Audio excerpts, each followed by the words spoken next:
a palavra do Senhor. Vamos abrir na primeira epístola de Paulo aos Coríntios, capítulo 14, a partir do verso 26. Vou confessar para os irmãos, é uma perícope, né? um assunto complexo na palavra de Deus. Nós vamos falar sobre profecias, sobre línguas, mas principalmente sobre ordem no culto, e tem uma parte que fala das mulheres. Então, já vou combinar com o Wellington, Danilo, os irmãos aí, me escoltarem na saída, para que eu não apanhe das irmãs aqui.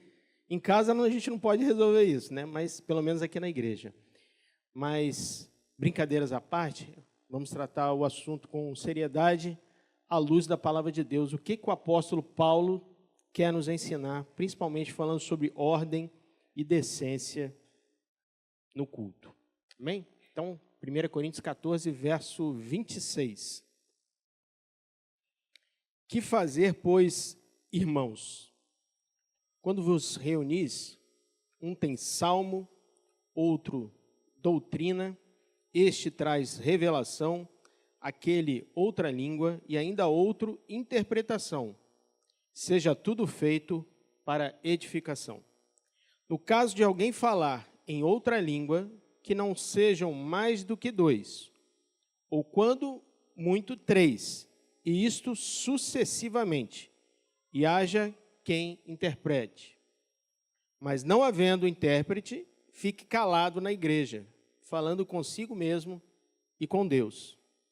Tratando-se de profetas, falem apenas 2 ou 3, e os outros julguem.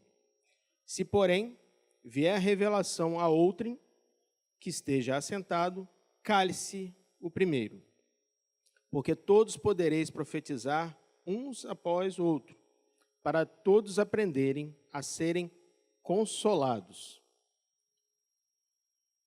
32. Os espíritos dos profetas estão sujeitos aos próprios profetas, porque Deus não é de confusão, e sim de paz, como em todas as igrejas dos santos. Conservem-se as mulheres caladas nas igrejas, porque não lhe é permitido falar, mas estejam submissas, como também a lei o determina. Se, porém, querem aprender alguma coisa, interroguem em casa a seu próprio marido, porque para a mulher é vergonhoso falar na igreja. Porventura, a palavra de Deus se originou no meio de vós, ou veio ela exclusivamente para vós outros? Se alguém se considera profeta ou espiritual, reconheça ser mandamento do Senhor o que vos escrevo. E se alguém o ignorar, será ignorado. Portanto, meus irmãos, procurai com zelo o dom de profetizar, e não proibais o falar em outras línguas. Tudo, porém, seja feito com decência e ordem. Vamos fechar os nossos olhos, vamos orar ao Senhor. Eterno Deus e Pai, nós, sobre como deveria ser ordeiro, correto, o culto nessa igreja de Corinto. Era um culto que não estava tendo aspectos que agradavam ao apóstolo que havia plantado aquela igreja. Ele via muita confusão, muita bagunça. Ele fala do uso do véu, depois ele fala da ceia, como é que estava sendo realizada. Os irmãos viram que a ceia não estava sendo feita da forma correta, porque não estava trazendo também edificação espiritual. E a tônica, a gente vai ver aqui, qual é o objetivo principal de Paulo? Ele vai dar uma ênfase aqui, que todos nós, servos de Deus, Senhor, tudo o que fizermos tem que edificar, tem que ser para edificação do nome do Senhor, edificar os irmãos, edificar a igreja, e que sejamos usados como instrumentos, não como pedra de tropeço, mas edificados em Cristo, para trazer bênção para os irmãos. Então ele começa a falar, ele vê que, ele dá o exemplo do dom de línguas, que era um dom que era muito querido nessa igreja de Corinto. Tanto que Paulo escreve bastante sobre isso, porque essa igreja de Corinto dava muita ênfase ao dom de línguas. Mesmo esse dom sendo sobrenatural, uma capacitação de Deus, se ele não edificar, não deve ocorrer. Se não tiver edificação na igreja, tanto ele quanto profecia, não deve ocorrer. Coisas boas acontecem no culto? Muitas coisas boas acontecem no culto. Porém, se elas não forem para edificação, devem ser evitadas. Essa é a ênfase que o apóstolo Paulo está dando aqui. A profecia, a gente vai ver na palavra do Senhor, no Antigo Testamento, tinham coisas que eram preditas, né, que eram previstas, mas normalmente a profecia ela vinha para ensino, consolo, correção de Deus, né, para com o homem. E se ela não edificar, não deve ocorrer. A profecia, então, era para consolo, né, e para correção dos irmãos, principalmente.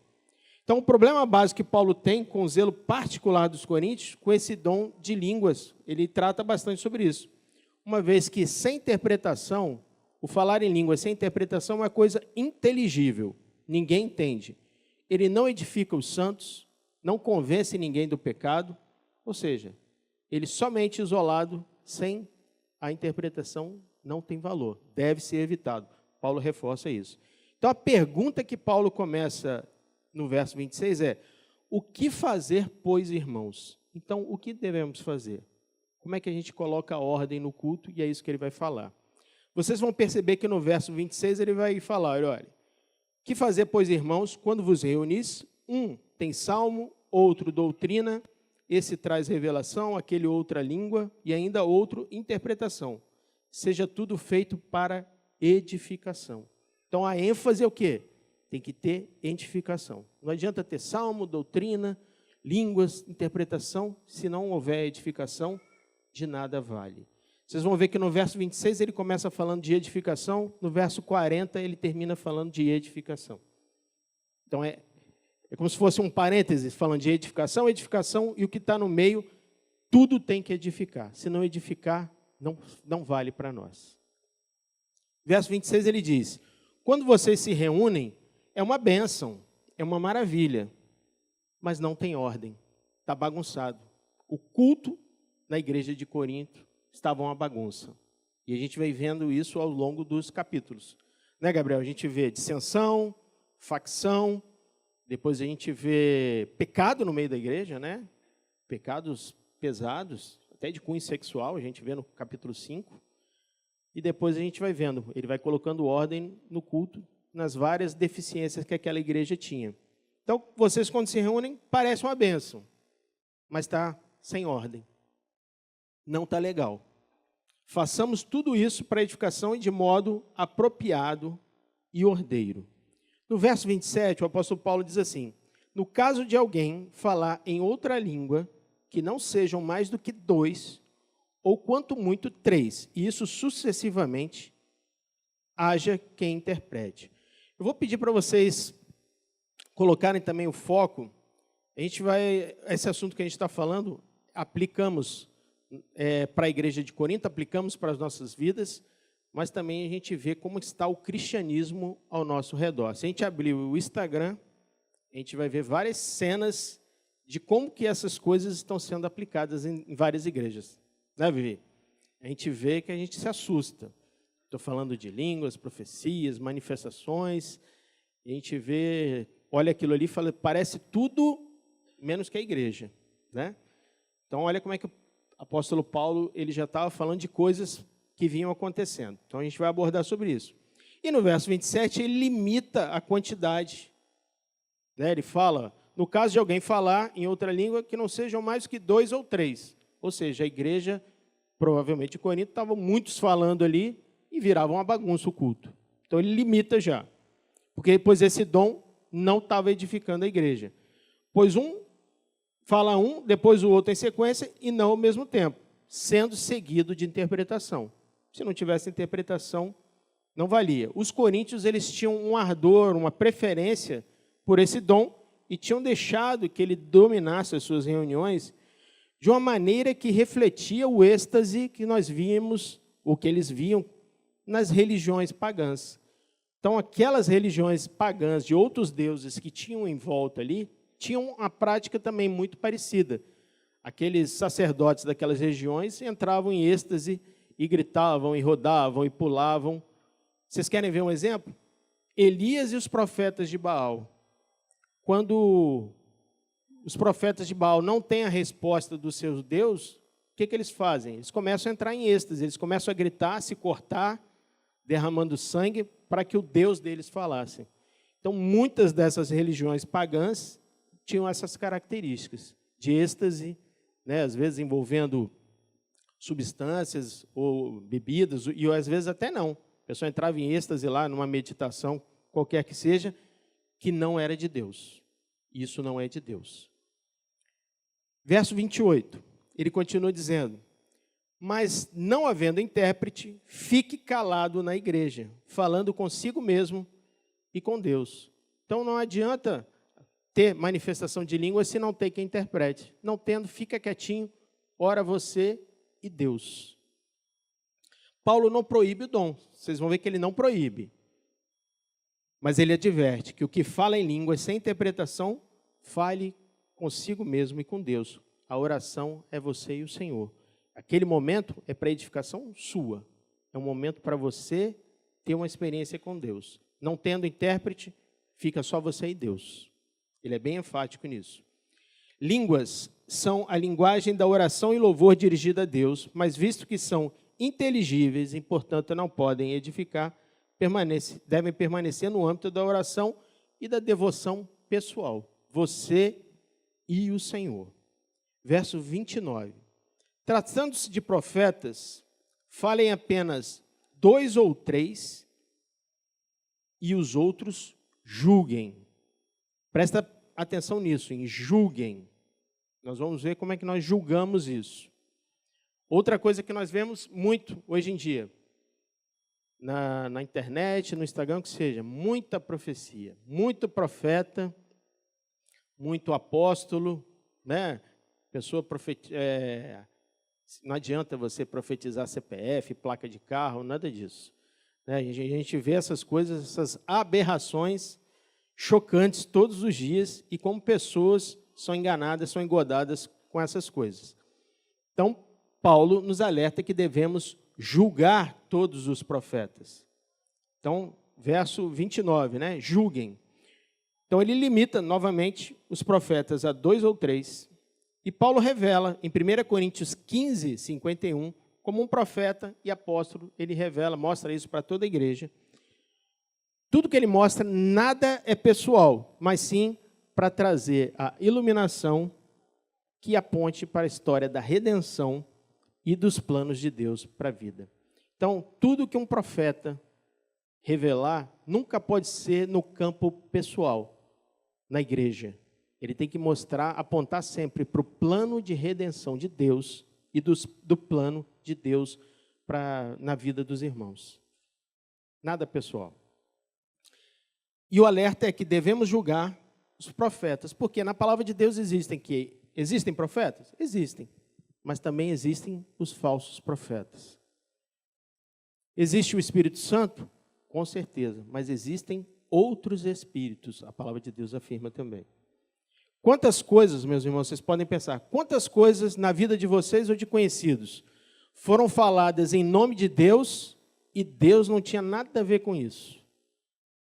Quantas vezes vocês já não tiveram uma experiência com dessa forma? De te entregar uma palavra que era de Deus e Deus não tem nada a ver com isso, não está envolvido nesse assunto. Então, a palavra diz para que julguemos. Então, julguem e outros julguem. Como é que nós vamos julgar? O referencial é a palavra sempre de Deus. Julgar está de acordo com a Escritura ou é contra? É a favor. A palavra de Deus manda-nos julgarmos. 1 João, capítulo 14... 1 de João, capítulo 4, verso 1. Marca aí na sua Bíblia. Primeira epístola de João, capítulo 4, verso 1. Diz assim: amados, não deis crédito a qualquer espírito. Antes, provai os espíritos se procedem de Deus, porque muitos falsos profetas têm saído pelo mundo afora. Então, temos que provar. Existe muito espírito de falso profeta, muita falsa profecia. Então, temos que provar os espíritos. Então, testem a autenticidade de todas as coisas que vocês estão ouvindo e vendo. Aí vocês vão me perguntar, eu tenho que provar os espíritos, eu tenho que testar a autenticidade, como é que eu faço isso? Primeira coisa, não acreditando em todo o espírito. Sempre duvidem. A palavra do Senhor vai nos falar isso. Presta atenção. Jeremias, capítulo 29, verso 8, diz assim: porque assim diz o Senhor dos Exércitos, o Deus de Israel: não vos enganem os vossos profetas que estão no meio de vós, nem os vossos adivinhos, nem dei ouvidos aos vossos sonhadores, que sempre sonham segundo o vosso desejo, porque falsamente vos profetizam, eles, em meu nome, eu não os enviei, diz o Senhor. Então, sempre duvide e vai provar. Como é que nós vamos provar isso? Na palavra de Deus. Ora, o Espírito afirma expressamente em 1 Timóteo 4,1, ele ainda diz assim, que o Espírito afirma expressamente que nos últimos tempos alguns apostatarão da fé por obedecerem espíritos enganadores e ensino de demônios. Então, esses espíritos enganadores são provenientes de demônios e o objetivo é o quê? Enganar o povo de Deus. Parecer que aquela palavra é de Deus e ela não é. É para desviar você do caminho do Senhor. E é isso que nós temos visto no cristianismo hoje em dia. As pessoas ficam interessadas só em ouvir palavra de profeta, não avaliam se aquilo é de Deus ou não, não julgam, não testam, e aí são enganadas, são iludidas. Onde que nos testifica isso? Hebreus capítulo 1, verso 1, diz que, havendo Deus outrora falado, muitas vezes e de muitas maneiras aos pais, pelos profetas, ou seja, Deus falou de muitas maneiras, de várias formas aos nossos pais pelos profetas, com certeza. Nesses últimos dias, como é que ele fala agora?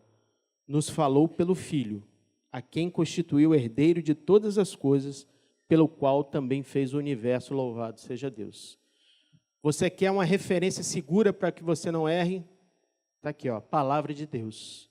O verbo encarnado, o Filho de Deus é a palavra de Deus, é o verbo. Então, se você, de outrora, de muitas maneiras, o Senhor falou conosco através dos profetas. Falou. Agora nos fala através do Filho, nos fala através da palavra de Deus. A nossa rocha firme aqui, onde não vai nos deixar vacilar. Verso 30, por gentileza. Se, porém, vier revelação a outro em que esteja sentado, cale-se o primeiro, porque todos podereis profetizar um após o outro, para todos aprenderem a serem consolados. Então, novamente, ele orienta até 3, um após o outro, para que aprendam. Então, é importante, quando houver profecia, tem que ter ensino. Então, ele fala, quando eles profetizarem, para que aprendam. Então, profecia que não traz ensinamento, também não serve. Palavra de doutrina e consolo. Tudo deve ser feito de modo apropriado e ordeiro para que haja edificação. Então, se não houver aprendizado e consolo, de nada tem valor para nós. Verso 32.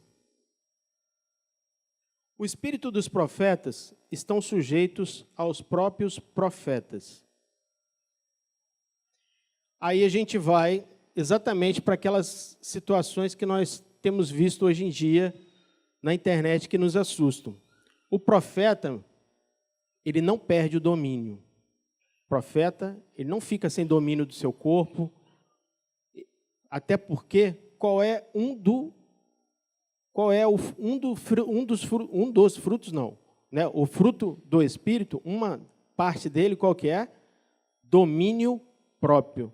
Então, quando a gente vê aquelas imagens, a pessoa com a unção do ventilador, do helicóptero, parece que vai levantar voo. Cadê o domínio próprio naquilo ali? Né? Hoje eu vi um que o camarada rodava assim, parecia que ia dar um soco no outro assim. Aí botaram a legenda assim, quase foi nocaute. Então vira piada. Né? Cadê o domínio próprio da pessoa nisso aí? Que é fruto do Espírito. Tem que ter domínio próprio. Verso 33. Porque Deus não é de confusão. Nosso Deus não é Deus de confusão, e sim de paz, como em todas as igrejas dos santos. Deus de paz. A reunião da igreja de Corinto, como eu falei, havia se tornado indisciplinada. em suas várias manifestações. Como eu falei, os cultos pagãos eram caracterizados por aquele frenesi. Provavelmente, muitas dessas coisas que a gente está vendo aí, era o que acontecia naquela época nos cultos pagãos. Então, a ideia teológica é que o caráter da divindade cultuada, ela reflete o caráter do culto prestado por essa pessoa. Então, o caráter da divindade reflete no culto que ele é prestado. Então, eles precisavam parar com esse culto que estava refletindo características, tendências, que eram de divindades pagãs, mais do que com o nosso Deus. E que viessem ao nosso Deus, que eles vieram a conhecer e foram transformados, né, pelo sacrifício do nosso Senhor Jesus Cristo. Então, observem isso. A igreja estava tomando essa característica e Paulo está corrigindo. Aí, de repente, o assunto muda. Vocês vão ver que no verso 34 e 35, Paulo vai falar agora das mulheres. É um trecho que, para os estudiosos, traz muita confusão, várias interpretações, mas o que nós achamos aqui fica melhor para os irmãos entenderem. Por exemplo, no grego, onde o Novo Testamento foi escrito, as palavras não tinham intervalo. Por exemplo, aqui nós estamos vendo edificado sobre o fundamento dos apóstolos, mas no grego original está tudo colado. O S desses dois S estão colados, não tem intervalo, não tem... Então, ficava difícil algumas interpretações. Isso foi feito depois com o tempo, né? Diagramação, vírgula, pontuação, tudo mais. Isso foi a evolução. Mas no original, às vezes, tem essa dificuldade. O que nós entendemos? Como ele está falando de julgamento de profetas, as mulheres, antigamente, não exerciam autoridade na igreja. As mulheres não exerciam autoridade na igreja, liderança na igreja. Quando ele fala de julgar o profeta, julgar o espírito, e depois ele fala aqui no verso 34, conservem-se as mulheres caladas nas igrejas, porque não lhe é permitido falar, mas estejam submissas também à lei o determina. Se, porém, querem aprender alguma coisa, interroguem em casa seu próprio marido, porque para a mulher é vergonhoso falar na igreja. Não é isso que Paulo está falando, que é vergonhoso a mulher participar na igreja, que é proibido a mulher falar na igreja. Ele está falando específico sobre julgamento. Então, na hora de julgar o espírito, quem fazia isso era a liderança da igreja, aqueles que estavam à frente. Então, não cabia às mulheres ali ficarem julgando. Provavelmente estava acontecendo alguma manifestação e a mulher perguntava, ficavam perguntando, mas o que é aquilo ali? É ou não é ou não é? Então, Paulo determina, para botar ordem no culto, não vamos entrar nesse questionamento, não fala nada agora aqui, na dúvida, pergunta para o seu marido em casa. Essa foi a melhor explicação que nós achamos, tá? Pelas várias interpretações que tem, que encaixa melhor com o assunto que Paulo está falando. Por quê? O cristianismo não é machista, não exclui as mulheres de forma nenhuma. Tanto que, no momento mais sublime do cristianismo, a mensagem mais importante do cristianismo foi dada pelas mulheres, louvado seja Deus. Quando o nosso Senhor e Salvador Jesus Cristo ele está ressurreto, ele não se apresenta para os apóstolos pela primeira vez, ele se apresenta para as mulheres que foram cuidar ali do seu corpo. E ele diz, ele não está mais aqui, já ressuscitou. Então, quem vai anunciar a ressurreição, a notícia mais importante da cristandade, foram as mulheres, louvado seja Deus. Então, o Senhor mostra e quebra paradigmas, que como as mulheres são importantes para a igreja, para o seu ministério, para as nossas vidas. Vocês devem falar, devem glorificar, devem cantar, trabalhar na casa do Senhor. Amém? E que Deus abençoe muito. Bom que assim eu não apanho, né? Verso 36 e 37. Porventura a palavra de Deus se originou no meio de vós, ou veio ela exclusivamente para vós outros? Se alguém se considera profeta ou espiritual, reconheça ser mandamento do Senhor o que vos escrevo. Então, Paulo usa da sua autoridade de apóstolo, de servo de Deus, e ele fala, por acaso, vocês de Corinto, vocês que estão praticando essas coisas, foram vocês que inventaram a palavra de Deus? A autoridade, o mandamento que Deus me deu é superior a tudo que vocês estão fazendo. Então, que vocês devam obedecer isso que eu estou falando. É mandamento do Senhor que vos escrevo. A autoridade dele vem de Deus. Verso 38. Por quê? Qual a consequência disso? Se alguém ignorar esses mandamentos, deve ser ignorado. Então, Paulo corrige novamente essa igreja. Verso 39. Portanto, meus irmãos, procurai com zelo o dom de profetizar e não proibais o falar em língua. Tudo, porém, deve ser feito com decência e com ordem. Então, nada é proibido, tudo na direção do Senhor, mas tudo deve ser feito com decência e com ordem. Se não tiver decência, não tiver ordem, deve ser evitado. E agora eu quero perguntar uma coisa para todos os irmãos. A ênfase, a tônica da mensagem de Paulo foi edificação, ordem. Tudo que deve ser feito deve ser para glorificação do nome do Senhor, para edificação. E a minha pergunta é, você que está nessa manhã na casa de Deus, você que está nos assistindo, você que serve numa igreja, o que você está fazendo está edificando alguém? O que você está fazendo está trazendo bênção para alguém? Você trabalha na casa do Senhor? Você tem função? Qual função você tem desempenhado? Quem você tem assistido? Agora faz uma autoanálise. Eu estou aqui na casa de Deus todo final de semana, já estou aqui há 4 anos, tem gente que está menos. O que eu tenho feito? Quem eu tenho assistido?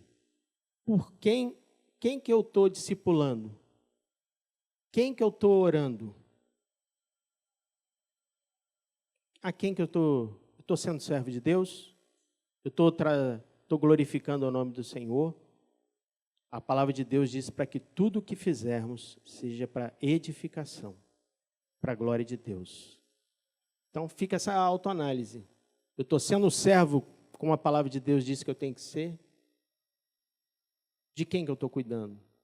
Estou cuidando da casa do Senhor? Estou cuidando de algum irmão? Coisa mais simples. Tem orado por alguém? Ou só oro pelos meus motivos? Faça tudo com ordem, decência e para edificação. E que Deus nos abençoe nessa manhã, que a palavra de Deus possa nos edificar e que saiamos daqui cada dia mais e servos, mais e mais e mais servos melhores na casa de Deus. Vamos fechar os nossos olhos. Eterno Deus e bondoso Pai, nós te louvamos, nós te bendizemos, agradecemos por tudo que o Senhor tem feito, pelas bênçãos de Deus, e que verdadeiramente possamos sair daqui edificados e aprimorados pelo Senhor, para que possamos a cada dia resplandecer a glória de Deus. E aí, no teu nome, nós dizemos que a graça do nosso Senhor e Salvador Jesus Cristo, o amor de Deus, o nosso bondoso Pai, e a comunhão do Espírito Santo estejam com todos os irmãos, até a volta do Senhor. E a igreja diz...